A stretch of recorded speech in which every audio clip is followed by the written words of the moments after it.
तो फाइनली फिर से आप सभी सेविकाओं का एक नए और बेहद इन्फॉर्मेटिव वीडियो पर मैं स्वागत करता हूं। आप सभी को अच्छे तरीके से मालूम है कि आज 9 अप्रैल 2026 से पोषण पखवाड़ा की डाटा एंट्री शुरू हो चुकी है। डाटा एंट्री के संबंध में किस प्रकार आपका पासवर्ड रहेगा, यूजर नेम रहेगा, इसके अलावा लॉगिन कैसे करना है, डाटा एंट्री एक्टिविटी थीम कैसे सिलेक्ट करना है, ये मैंने बता दिया है।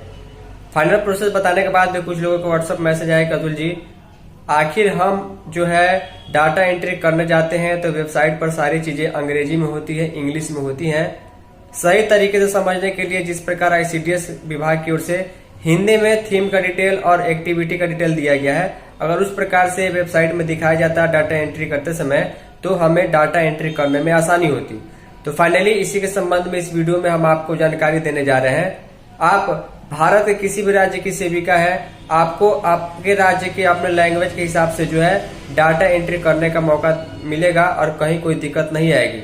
साउथ इंडिया में तो इंग्लिश में काम कर पाएगा, नॉर्थ इंडिया में ज्यादा करके हिंदी में काम होता है और ये सारी चीजें आपके नॉलेज के ऊपर डिपेंड करती है। अगर आपको इंग्लिश में कंफर्टेबल है तो इंग्लिश में भी आप डाटा एंट्री कर पाइएगा, अन्यथा अपने लैंग्वेज के हिसाब से। चलिए हम हिंदी लैंग्वेज का डिटेल दिखाते हैं और लैंग्वेज की डिटेल दिखाते हैं किसी भाषा में आप अपना डाटा एंट्री किस प्रकार कर पाइएगा। वीडियो पसंद आएगी वीडियो को लाइक और वीडियो को शेयर जरूर कर दीजिएगा। तो फाइनली आप सभी सेविका इस पूरे वीडियो को बहुत ही ध्यान से देखिएगा।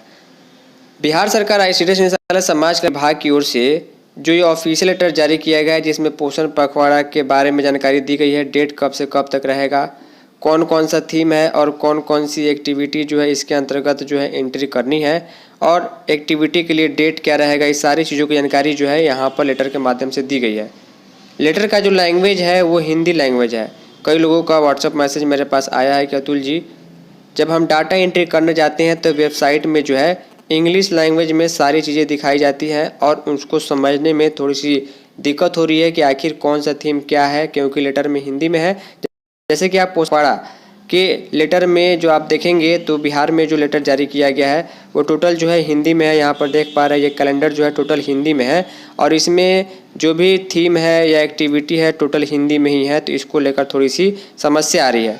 तो आप भारत के किसी भी राज्य की हो, चाहे आपको जो है तमिल में डाटा एंट्री करना हो, चाहे आपको बांग्ला लैंग्वेज में डाटा एंट्री करना हो या फिर आपको इंग्लिश में करना हो जो ऑलरेडी डिफ़ॉल्ट वेबसाइट में दिखाता है, या सबसे बड़ी बात नॉर्थ इंडिया में जो होता है हिंदी लैंग्वेज ज़्यादा यूज होता है, हिंदी में डाटा एंट्री करना हो, किसी में भी आप डाटा एंट्री कीजिए। लैंग्वेज कोई बैरियर नहीं है, चारों में एक ही काम होगा, लेकिन समझने में जिसमें आपको आसानी हो आप उसमें कर पाइएगा। तो इस वीडियो में हम आपको जानकारी देने जा रहे हैं कि आप अपने हिसाब से लैंग्वेज कैसे चेंज कर पाइएगा वेबसाइट में डाटा एंट्री करते समय, ताकि दिक्कत नहीं आए और समझ करके इस कैलेंडर के हिसाब से आप डाटा एंट्री कीजिए। तो बिना टाइम वेस्ट किए चलिए वेबसाइट की ओर चलते हैं। वीडियो में देखिए, जानकारी आपको पसंद आएगी तो वीडियो को लाइक और शेयर जरूर कर दीजिएगा। चलिए चलते हैं वेबसाइट की ओर।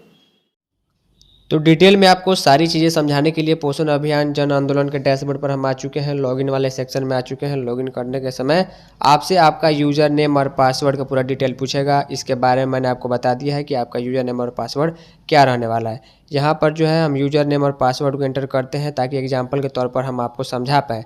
यहाँ पर आप एक बात देखिएगा, अभी जो है जितनी भी चीज़ें लिखी गई हैं सभी की सभी इंग्लिश में है। और यहाँ पर लॉगिन करने के बाद या लॉगिन करने के पहले यहाँ पर एक ऑप्शन आता है 3 डॉट का गूगल क्रोम में, उससे भी आप कर पाइएगा। चलिए हम पहले लॉगिन कर लेते तो आपको दिखाते हैं। लॉगिन करने के बाद मान के चलिए यहाँ पर आप जो थीम सिलेक्ट करने जा रही हैं तो थीम में जो है यहाँ पर सारी चीज़ें इंग्लिश में लिखी गई है। ये वेबसाइट का डिफ़ॉल्ट लैंग्वेज होता है, यानी कि ऑटोमेटिक इसी में दिखाया जाएगा। मान के चलिए कोई थीम आप सिलेक्ट करेंगी, अपना सेंटर सिलेक्ट करेंगी और एक्टिविटी में जाते समय यहाँ पर पोषण पे चर्चा ये लग रहा है कि हाँ हिंदी के टाइप में लिखा गया, लेकिन बाकी सारी चीज़ें जो है वो इंग्लिश वर्ड ज़्यादा यूज हुआ है। तो समझने में अगर दिक्कत आ रही है तो आपको आपके लैंग्वेज के हिसाब से लैंग्वेज चेंज करने के लिए ऊपर में 3 डॉट पर यहाँ पर आपको क्लिक करना होगा। बहुत सारे ऑप्शन देखने को आपको मिल जाएंगे। क्लिक करने के बाद यहाँ पर जो है आपको गूगल ट्रांसलेट का एक ऑप्शन देखने को मिल जाएगा। जैसे ही इस वाले ऑप्शन पर आप क्लिक कीजिएगा तो यहाँ पर देखिए पेज ट्रांसलेट हो गया, इंग्लिश टू हिंदी हो गया। इंग्लिश टू हिंदी क्यों हुआ इसके बारे में भी मैं आपको बता दूं, क्योंकि जो है वेबसाइट का डिफ़ॉल्ट लैंग्वेज इंग्लिश में होता है। कोई भी वेबसाइट आप खोलिएगा इंग्लिश में रहेगा, उसको आपने हिंदी में किया है इसीलिए ये हिंदी में हुआ है। जैसे कि यहाँ पर हम फिर से क्लिक करेंगे और ट्रांसलेट वाला लैंग्वेज पर फिर से क्लिक करेंगे। मान के चलिए किसको किसी अन्य लैंग्वेज में जो है बदलना है तो आप यहाँ पर जो सेटिंग का ऑप्शन हम यहाँ पर क्लिक करेंगे, क्लिक करने के बाद मोर लैंग्वेज वाला ऑप्शन हम खोलेंगे तो जितने भी लैंग्वेज में बदलने का ऑप्शन आएगा, जैसे कि अफ्रीकांस, अकन, अल्बानियन, अरामिक, अरबिक, जितना भी लैंग्वेज दुनिया भर में प्रचलित है सारे लैंग्वेज का आपको ऑप्शन, जापानीज, कोरियन, लैटिन, इसके अलावा जो भी किर्गिज, जितने भी लैंग्वेज है यहाँ पर आपको देखने को मिल जाएगा। मान के चलिए कोई सेविका जो है उड़ीसा में डाटा एंट्री कर रही है, उसको इंग्लिश भी समझ में नहीं आ रहा है, उतना हिंदी भी समझ में नहीं आ रहा है।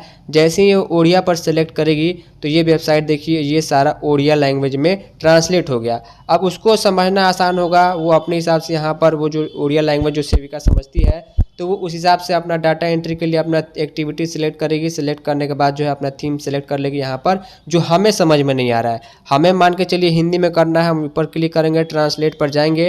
ट्रांसलेट पर जाने के बाद यहाँ पर मोर लैंग्वेजेस पर जाएंगे और उसके बाद जो है यहाँ पर हम देखेंगे किसमें हमको मान के चलिए कि हमें मराठी में, हम मराठी में अगर कोई सेविका महाराष्ट्र से एंट्री करें, उनको मराठी में चाहिए तो मराठी वाला ऑप्शन जैसे ही सेलेक्ट करेंगे यहाँ पर देखिए सारा चीज़ जो है यहाँ पर मराठी में आ जाएगा। ये सारा देखिए थीम का नाम है मराठी में आ चुका है, थीम के हिसाब से एक्टिविटी का नाम मराठी में आ चुका है। उसके बाद यहाँ पर जो भी किशोरी, प्रौढ़, मूल्य जो भी लिखा गया है ये मराठी वाली जो सेविका है जो उनको करना है महाराष्ट्र में, वो एंट्री कर पाएंगे। ऐसा नहीं है कि लैंग्वेज चेंज करने से जो है आपके डाटा एंट्री करने में कोई दिक्कत आएगी, लैंग्वेज कोई बैरियर नहीं है। सिर्फ जो है यहाँ पर आपको समझना है कि आप जिस लैंग्वेज में कंफर्टेबल है उस लैंग्वेज में डाटा एंट्री कीजिए, जिसमें आपका डाटा एंट्री जो है पोषण पखवाड़ा का सही से हो पाए, कहीं कोई दिक्कत नहीं हो। तो हिंदी में करने के लिए हम यहीं पर क्लिक करेंगे। क्लिक करने के बाद गूगल ट्रांसलेट वाला ऑप्शन पर क्लिक करेंगे। क्लिक करने के बाद हम यहाँ पर इस पर क्लिक करेंगे, सेटिंग वाले ऑप्शन पर मोर लैंग्वेज पर क्लिक करेंगे तो लैंग्वेज का टोटल ऑप्शन देखने को मिल जाता है। हिंदी एच से आता है तो हिंदी जो है हमको यहीं पर देखने को मिल जाएगा। ऊपर में देखिए यहाँ पर हिंदी देखने को मिल गया। अब जैसे हम हिंदी पर हमने सिलेक्ट करेंगे तो जो मराठी में था देखिए सारी चीज़ें हिंदी में आ गई। अब आप पीडीएफ से मैच कीजिएगा तो आपको टोटल चीज़ें समझ में आ पाएंगी कि ये और ये दो प्रकार के जो है थीम हमें चुनने थे। उसके बाद जो है यहाँ पर गतिविधि में हमें जो है जो हिंदी में आप लोगों का जो पीडीएफ दिया गया है पोषण कैलेंडर, उस हिसाब से आप यहाँ पर सिलेक्ट करना आसान होगा। और उसके बाद जो है इनको करने के बाद बाकी सारी चीज़ें डेट वगैरह, महिला पुरुष बच्चे की संख्या भर करके आप आसानी से इसको कर पाइएगा। तो किसी भी लैंग्वेज में करने का एक बेहतरीन ऑप्शन है, कहीं कोई दिक्कत नहीं है। लैंग्वेज कोई भी हो, बस आपको डाटा एंट्री करनी है, सही तरीके से काम कर लेना है। तो फाइनली यही सारी चीज़ें थी जो मैं आपको बताना चाहता था।